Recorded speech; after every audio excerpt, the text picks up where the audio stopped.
సంగారెడ్డి జిల్లా అమీన్పూర్లో ప్రేమ వ్యవహారం ఓ యువకుడి ప్రాణాలు తీసింది. యువతి కుటుంబ సభ్యులు దాడి చేయడంతో యువకుడు ప్రాణాలు కోల్పోయాడు.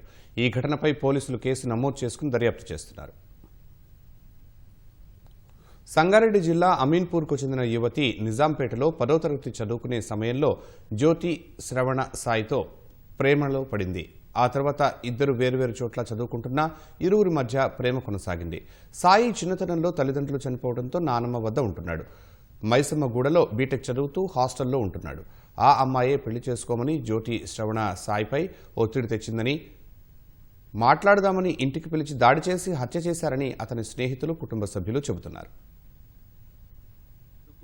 పరిచయం అంటండి. తర్వాత ఆ అమ్మాయి వాళ్ళు అటు వెళ్ళారు. మావాడేమో దాంట్లో వేరే హాస్టల్లో చదువుకుండు. తర్వాత అమ్మాయి అప్పుడప్పుడు కలిసేదండి. వీడు ఇంజనీరింగ్ చేరాక ఒక రోజు వాళ్ళు ఏదో ఫోన్ చేశారు, మీ అబ్బాయి మా అమ్మాయి ప్రేమించుకుంటున్నారంటే నేను అదే చెప్పిన, వీళ్ళు వయసే 16 ఏళ్ళు, వాళ్ళు ఏం ప్రేమించుకుంటారమ్మా, పిల్లగాళ్ళు ఏదో అనుకుంటున్నారేమో, కొంచెం మీరు మీ అమ్మాయిని మీరు జాగ్రత్తలో ఉంచండి, మా అబ్బాయిని మేము జాగ్రత్తలో ఉంచుకుంటామని చెప్పినాం. వాళ్ళ ఫ్రెండ్స్ చెప్పడం ఏంటంటే అమ్మాయి హాస్టల్కి వచ్చి నన్ను పెళ్లి చేసుకో, మా ఇంటికి వచ్చి నువ్వు మాట్లాడు, అది ఇదని వాడిని ఒత్తిడి చేసేది అంటున్నాడు. ఆ తర్వాత అంది మరి ఏదో చంపుతూ చేస్తాం అని అన్నారు.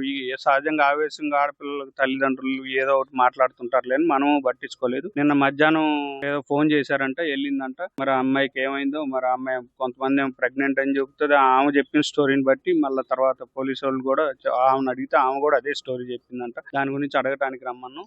అక్కడ ఏం ఘర్షణ జరిగిందో వాళ్ళు బ్యాట్ తీసుకొని కొట్టారు. ఆమె చెప్పడం ఏంటంటే, పిల్ల తల్లి నేనే కొట్టి మా అమ్మాయిని కొడతంటే ఈ అబ్బాయి వచ్చిండు, ఈయన కూడా కొట్టిన, మరి అడ్డొస్తే ఒక దెబ్బ తగులుద్ది, కానీ ఒంటి నిండా గాయాలే ఉన్నాయి. మరి ఈపు మీద, మెడ మీద, గొంతు మీద మొత్తం అన్నీ ఉన్నాయి.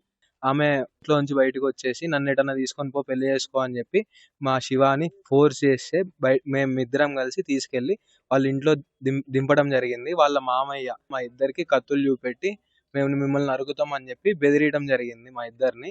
నెల రోజుల క్రితం ఏమో అయింది, నేను ఇట్లా అది ఇది అని చెప్పి శివాకి చెప్పడం జరిగింది. నాతో శివ అన్నాడు ఎందుకైతే, కానీ వాళ్ళ అమ్మా నాన్న ఇప్పుడు అది జరిగింది, ఆమె ప్రెగ్నెంట్ అని చెప్పి చెప్తున్నారు. నిన్న పొద్దున వాళ్ళ ఇంట్లో వాళ్ళు కాల్ చేయడం జరిగింది శివాకి. ఇంటికి పోతే వాళ్ళ ఇంట్లో శివాని కొట్టి చంపినారంట, పోలీసులు చెప్పారు. ఇది కూడా యువతి తరపు బంధువులు నిన్న మధ్యాహ్నం జ్యోతి శ్రవణ సాయిని ఇంటికి తీసుకువెళ్లారు. ప్రేమ వ్యవహారంపై ప్రశ్నించి దాడి చేశారు. అనంతరం తీవ్ర గాయాలతో ఉన్న సాయిని ఓ ప్రైవేట్ ఆసుపత్రికి తరలించగా అప్పటికే చనిపోయినట్లు వైద్యులు తెలిపారు. యువతి గర్భంతో ఉందని, ప్రేమ వ్యవహారంపై ప్రశ్నించగా ఏడాదిగా తనను కలవలేదని ఎదురు తిరగడంతో దాడి చేశామని యువతి కుటుంబ సభ్యులు చెబుతున్నట్లు పోలీసులు వెల్లడించారు.